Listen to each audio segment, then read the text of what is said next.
Hey guys, welcome back to my channel. So, you can tell by my outfit, it's Pink Shirt Day.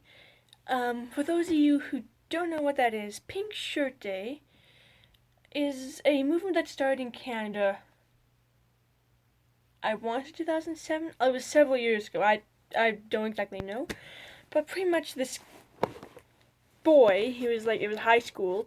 He wore a pink shirt and he got bullied because apparently in those days boys couldn't wear pink shirts.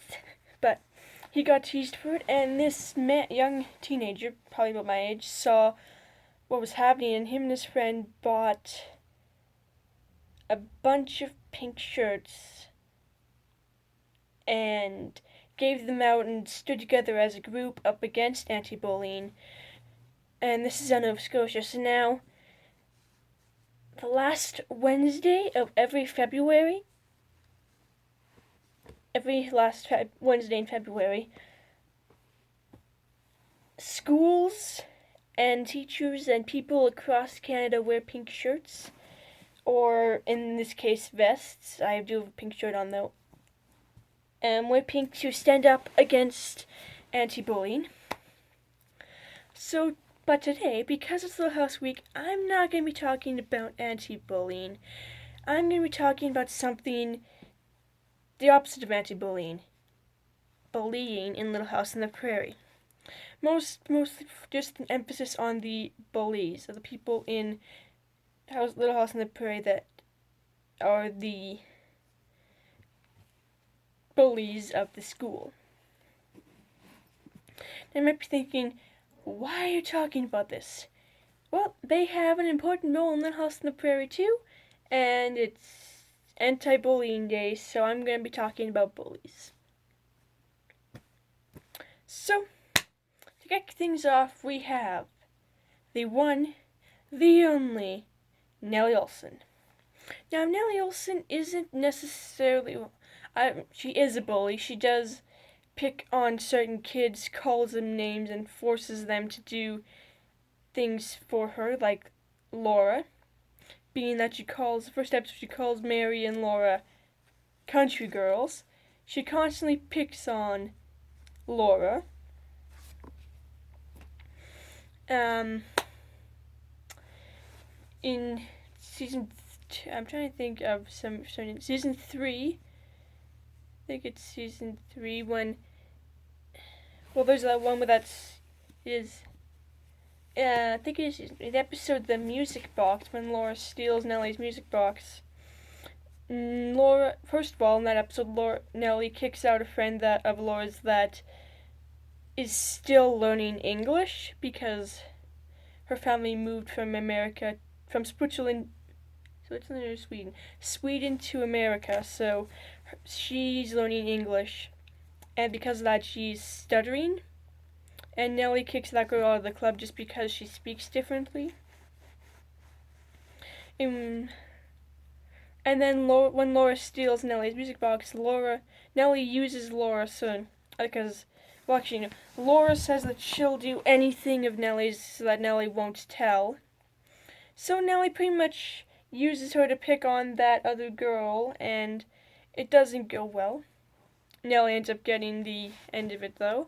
Also, and Flora, as you can see, Nellie is pretty much discriminates people that are different in that episode, and uses Laura, and when Laura doesn't want to be used anymore, threatens to blackmail her.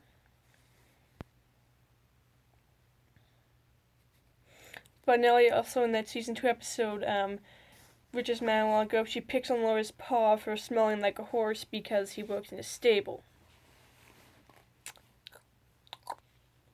There was another incident in season 3 I was going to say, but I don't remember what it is. But of course, Nellie isn't mean, she's just understood.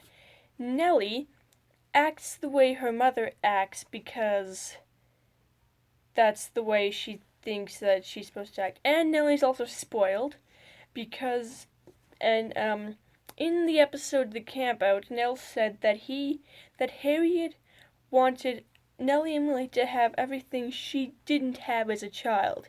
Only problem with that was, as Nell said, Harriet had everything as a child, which means she'll give Nellie and Willie everything they want. Plus, Nellie pretty much holds her mother in the palm of her hand. Anything Nellie wants, Mrs. Olsen will get. Oh yeah, season 3 episode Bunny, that's what I was going to point out. Where Nellie pretends to be hurt so that she can get things like a new doll, a dollhouse. But she also gets Laura to do her homework for her and makes Laura feel guilty so that Laura will do Nellie's homework for her.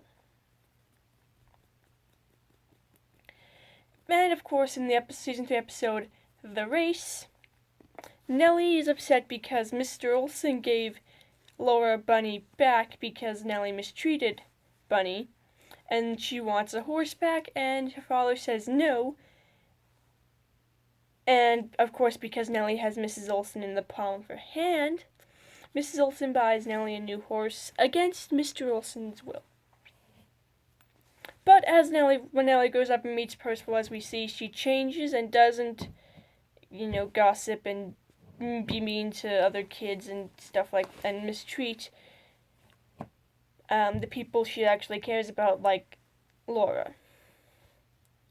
And Nellie does go through this realization in the season 9 episode, The Return of Nellie, where she meets Nancy, and she does say, I knew I was temperamental as a kid, but I don't think I was that bad. Was I? In reference to, I know I picked on kids and was a bully, but was I really that bad to kids? Of course, in the reference that Nancy is worse than Nellie. Nancy pretty much makes Nellie look like a saint. I'll say it now. Then we come to, I don't remember what season it is. Please, if you know the season I'm talking about, please let me know down below. It's in the earlier seasons. I'm thinking it's season 1, but I could be wrong. In the episode The Bully Boys, it might be season 2 though. But let me know what season it is down below in the comments, please. These three boys come, they're all brothers, and the youngest being Bubba, having to go to school. Now, of course, he picks on the others because that's pretty much the way his brothers treat him, in which he pushes Willie out of his seat when Willie makes fun of his name. He steals the ball from the kids, and when Mary tries to get it back, hits her, gives her a black eye. He hangs around Nellie, which, again, in the early seasons, is not the best person to hang around, who pretty much follows his every lead. He steps on Mary's tablet, claiming it to be his. He also stands on the seesaw, forcing Mary and Laura to leave. Of course, Bubba does get his due in the end because Mary, Laura, all the girls, and even Willie stand up to him by punching him, hitting him, and throwing rocks at him. And in the end, him and his brothers are driven out of town because his brothers do some stuff that isn't great, which is including cheating Mr. Hanson and the Olsens out of money, making the Reverend think that their mother died when she left them, and sexually harassing Carolyn Ingalls, which I'm not going to get into, and also beating up Charles, so that whole gang's thrown out of town. And then in season 6, we come to the episode The Werewolf of Walnut Grove, in which a new boy, Bartholomew, I don't remember his last name, comes to town, and Bartholomew has been expelled from schools before, and that's pretty much because he doesn't want to go to school. So he picks on other boys, preferably Clarence, throws him out of his seat, picks on Albert, which includes giving him a black eye, and doesn't respect the teacher, doesn't respect Eliza Jane, which includes picking on her, making her feel bad, pulling her chair off her desk, and actually making her cry. And of course, he tells his pa different stuff, like he tells his pa, like, oh, I was defending myself, so his pa believes his every move. Even goes so far as to get Eliza Jane fired. Of course, he also, when Clarence is doing his demonstration of papier-mâché, Bartholomew, who actually prefers to be called Bart, goes up there, and instead of papier-mâchéing the mold Clarence made, he, papier-mâchés Clarence and saying, and out of humor, that he's making a midget.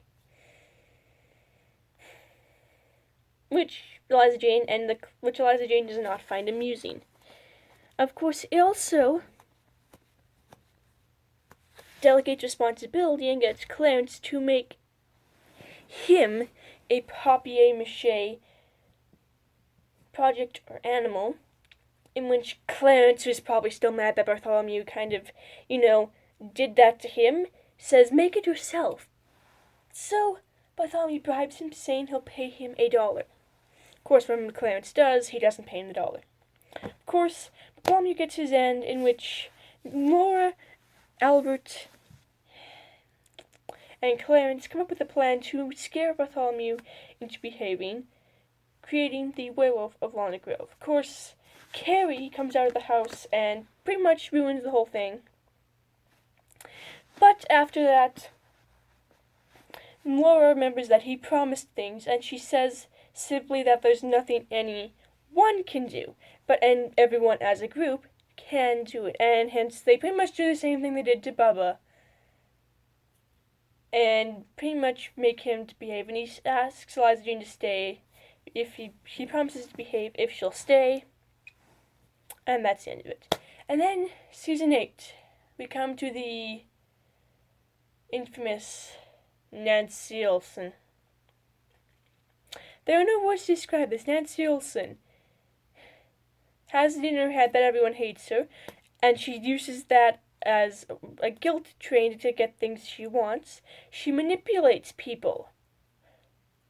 She uses people in the episode For the Love of Nancy.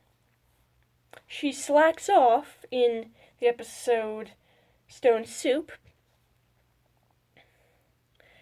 and she pretty much runs to her mother when things go wrong, gets her mother to do her homework for her, and pretty much makes it feel like, oh, I'm number one, I'm the most important thing, everyone else, pretty much the way my dog acts. Yeah. My dog has separation anxiety, thinks that she's the most important person in the house, and that we must treat her like a princess. So, yes. So, anyway, that is a very brief analysis of the Bullies in Little House on the Prairie. So, be sure to stay tuned for tomorrow's video. I'll be doing a couple Clash video. Sure give this video a like, subscribe, and comment down below which Little House Bully is your favorite. Probably will be Nellie Olson. I'm just going to say now everyone loves Nellie. Actually, everyone hates Nellie. But whatever.